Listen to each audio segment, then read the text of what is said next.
Gear regrets. Today I'm going to talk about gear regrets that I have, gear that I shouldn't have bought, or gear that I somewhat like but should have bought different versions of. Some of you might be wondering, like, Bryce, why are you wearing, well, number one, a backpack indoors, but your Hyperlite mountain gear pack? Like, you love that thing. So let's get right into why this pack is on the list, as well as some other gear that you know I love, but it still made the list. All right, let's start with the pack, number one, Hyperlite mountain gear. So this is my pack I've rocked since January of 2017. 5 years now, over 5 years of having this pack. It has definitely the most mileage of any backpack I have on it. I do love this pack. There's so many things I love about this. There's one reason why this is on the list, and that is because it is not the Hyperlite mountain gear Wind Rider or Southwest versions. As you can see, there's no back pocket on this, nor are there any water bottle holders on the side. This is the Porter version, and this is the 2400 Porter, so it's like the 40 liter. Whenever I bought this pack, I was not sold on the, the ultralight pack look of just having a big duffel bag style, no pockets on the inside and just one pocket on the outside. I have no idea why I didn't like the look of the Hyperlite mountain gear packs with the pockets. I should have bought a Wind Rider. I just thought that maybe I'll keep everything inside and it'll be okay. I wasn't sure about what I was going to do with water bottles or not. Maybe I still thought I was going to use a water bladder on the inside. What I ended up doing was buying the Porter stuff pocket. That's an accessory that clips on the back of this, and they make water bottle holders that are actually like really nice water bottle holders for this. Those things add up. They're very expensive. I probably had close to $100 in those three accessories. So even though I lucked out when I found this pack like liquidated for $150, I still probably have like $250 in this backpack. I have no regrets about this backpack other than the fact that I just wish I would have bought the Wind Rider or the Southwest version, preferably the Wind Rider. Love the bag, but it's just not as convenient. All right, let's get rid of this thing. Wow, that laid perfectly on the couch. Number two on the list. This one's, all this stuff I feel like is going to be a little bit unbelievable, or at least some of it. The Thermarest NeoAir X Lite. It has been like my favorite sleeping pad for a long time. What are my regrets with this pad? I'll tell you, it is narrow, and I want to say it's too narrow for how much loft it is. So how tall you sit up off of the ground per how wide it is. I have several other 20-inch wide pads. That's what this is. This is the regular version. And those pads, even being 20 inches, it's not that bad because they're not so high up off the ground. This one, it kind of has the pool raft effect. Your arms like really hang down off the pad. Like, I constantly find myself with this pad just sleeping like this and kind of like holding my arms up so they don't fall. When I'm sleeping on my stomach, I have my arms like over my head or something, and it's completely fine then, but I'm a back sleeper primarily. Like I try to fall asleep every night on my back, and it's not the best for that. Like, I really love this other than the fact that it's just a little bit too narrow. My regret with this is not getting a wide version. I know like a lot of things I get are like the lightest and just like as light as I can get, just because I think it's fun to go light. I think it's nice to see how light I can get my pack. But when it comes to comfort, and especially sleep comfort, sleeping pads are one of those things. Wide pads are nice, or at least got the woman's version of this. I believe it's still a 20-inch wide pad, but it's a little bit shorter, which I'm 5'8", so that would have been fine. And it's like a 5.7 R value. This is like 4.2 or 4.4, something like that. And this is pretty much my winter pad. I know a lot of people think that's crazy. I think that's an okay R value for winter, as long as you're not going like too cold. Anytime I get into the really low digits, I always bring like a foam pad and I'll pair this up, and that probably raises the R value to at least like 5 or 6. Number three regret is my Columbia rain jacket. So this rain jacket I found at Dick's Sporting Goods for, I think it was $30, and I think they were on sale too. So they're like not typically that cheap. But anyway, it's actually a child's extra large, which poses the first regret. I mean, it fits good, but it is like just barely fits. So when it's raining and if it's like a little bit chilly out, and I don't have waterproof gloves, I can't pull this over my arms. I guess I can a little bit, but I I did that once in spring a few years back, and my hands were so numb I could hardly get the key in my door of my truck. And not even joking, it took 2 hands to like start that thing over. It was really, really difficult. This rain jacket is 6 ounces. So like I said, it was $30.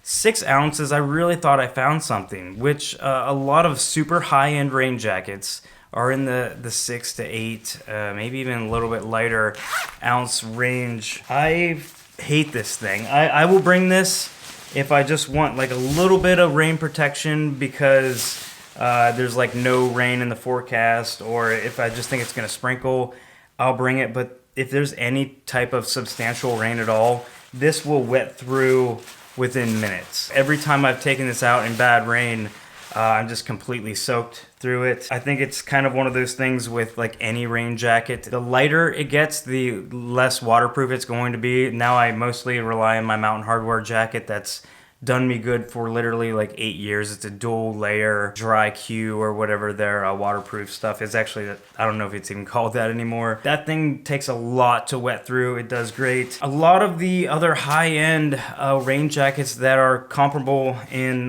weight to this jacket, I've heard horrible things about, just like they wet out just as quick. So rain gear is something you definitely don't want to go too light on, I think.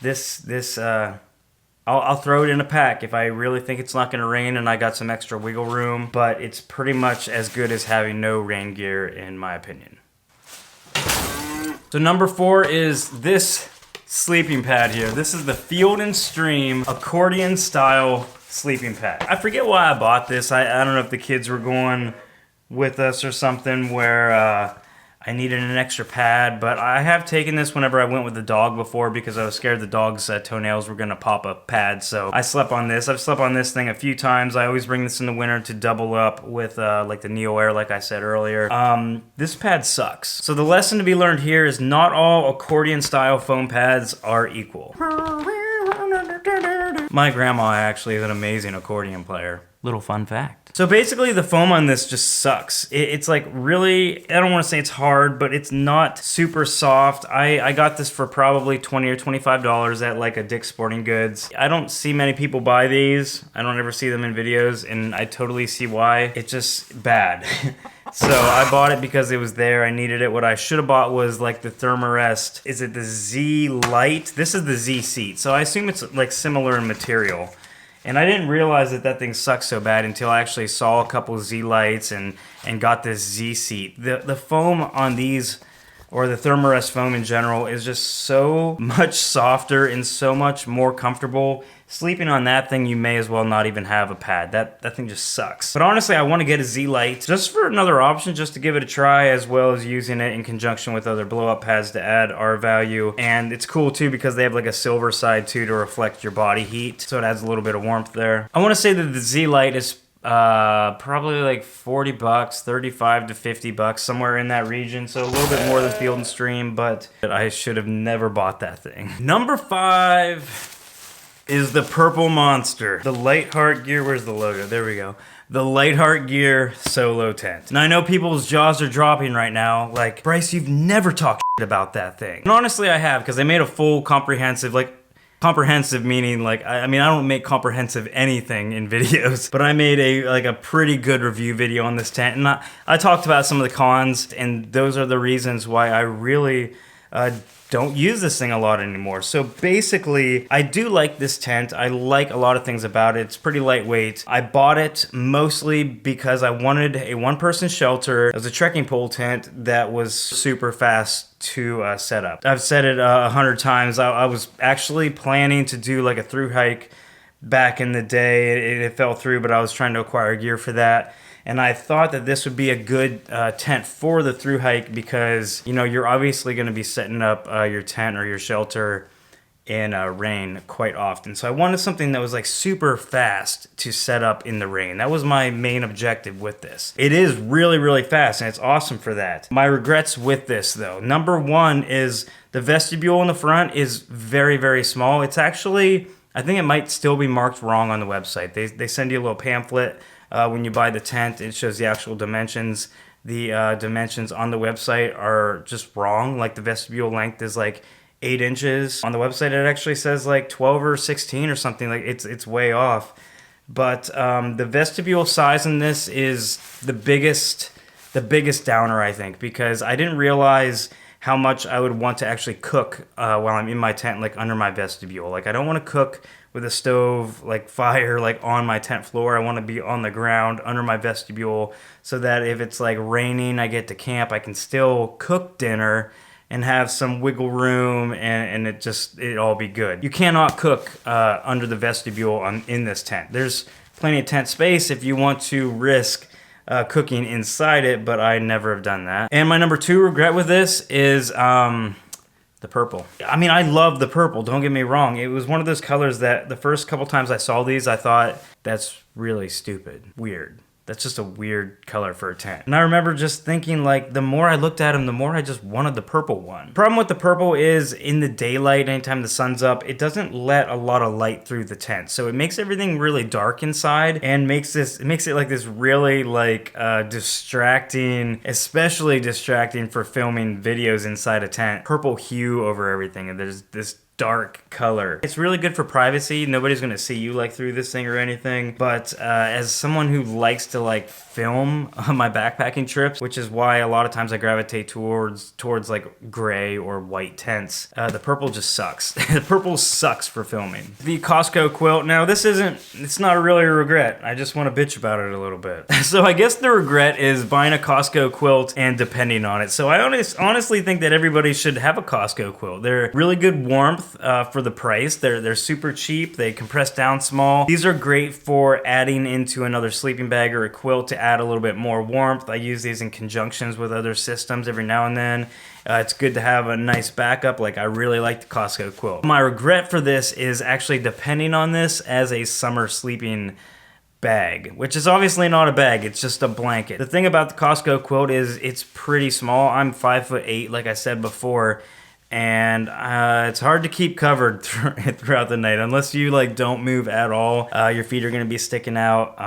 I've taken this on several summer night camps where it's like 70 to 80 degrees and it's been totally fine. However, it's not a really dependable summer quilt. Even if I know it's going to get warm, if I'm carrying this and this is my only sleeping bag for the trip, I'm always slightly worried. Like, I hope it doesn't get like a little bit too cold, or like my feet are gonna freeze, or it's just gonna be hard to get everything tucked under. It's just a little bit small. If this was, I'd say like 12 inches wider, 12 inches longer, it would be so much more usable as like an actual sleeping bag. But that's why I recently purchased like a 40-degree hammock gear quilt. That's going to be my primary summer quilt now. Probably not going to carry this more. And being that hammock gear is like good quality, super lightweight gear, I don't even think it weighs any more than this. Maybe like an ounce or two, and it's a 40 degree. So that's going to cover me way lower than what this would. Water filters. This is the Sawyer Squeeze. This is the filter you want. Basically, my regret is buying the Sawyer Mini first.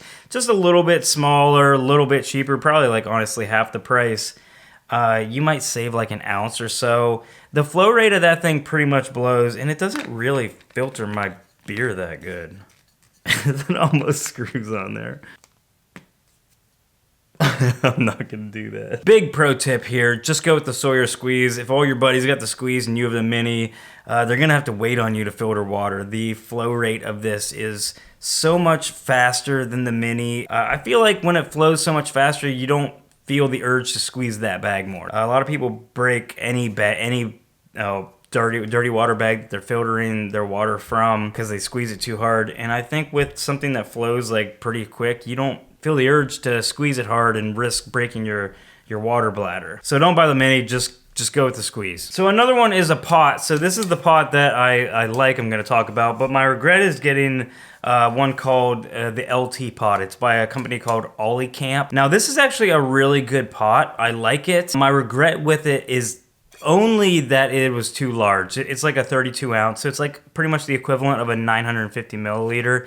This is a 650, so a small pot is definitely what you probably can deal with if you're like a you know, a single person. If you're not going out with multiple people and boiling water for multiple drinks and multiple meals, a 650 milliliter is probably all you're gonna need. And the LT pot too, even though I really liked it, and I liked the lid, and I liked everything about it, it's got a silicone lid and silicone like grips on the edges here, which are nice because when you grab them, they're not hot. Like I burnt myself on this one quite a few times. I keep a little pot holder, so I don't do that anymore. What do you think happens when the lid that kind of hangs over the side and the grips are silicone? Like, what do you think that does? They melt. Like I've melted that thing so many times. So I talked about this in my last video though, but Tokes is a good brand. I know there's some probably even cheaper like titanium stuff on the market now. Little fun fact too about aluminum and titanium, which is something I didn't realize for a while, and it always kind of made me wonder, but you know, you see the titanium pots and they're always more expensive and they're always lighter. Truth of the matter is that aluminum is actually a lighter metal than titanium. The reason why titanium pots are lighter than aluminum pots is titanium's a stronger metal so that it can get thinner and it won't bend as much. So basically, if an aluminum pot was the size of this, like the entire mold, it would be lighter. But the problem with that is it would feel like a pop can or a soda can. It would just be flimsy. So titanium actually, this has a little give to it, but titanium holds rigid at a much smaller size. So that's just something I thought was pretty cool. I never really realized that. Another gear regret here, my little GSI Java drip pour over. So this is coffee. I put coffee filter in here, put some grounds in there, and I pour my coffee over. I actually love this thing. This is sweet, but it's a little bit of a regret because I don't use it as much as I thought I would. So what I don't like about this is whenever you're done using it, it's just one more piece that's wet. So I usually end up keeping it in like a trash bag and then hope I don't forget to get it out before I throw it away, or it will have its designated own Ziploc bag. Also, I've noticed that when you're pouring coffee over really, really slowly and it's cold outside, just the drip and how long it takes really cools down the coffee a lot. And I always filter into my coffee mug here, which is a Tokes 450 milliliter, and I found that even with the wrap on here that it loses a lot of heat. Like it's pretty much just warm whenever I'm drinking it, which is kind of nice because it makes it drinkable, but it also cools down really fast. So what I found that I do that's way easier than dealing with all the coffee grounds and this piece that's always soaking wet is I just make like little tea bags full of coffee grounds, and I'll just throw them in the pot and put a lid over it. It keeps the heat in. It'll just steep like tea, and it's just way easier to just throw that in a trash bag, not have to worry about it. This is a fun piece. I like pour over coffee. This is fun to use. It makes a good brew, but it's just not super convenient for backpacking trips when time is of the essence, or if I really want like a hot cup of coffee in the morning. Thank you guys for watching. Leave happy comments. If you don't leave a happy comment, I'm gonna Will Smith you. Sorry, I just had to get one more in. See you guys on the next one.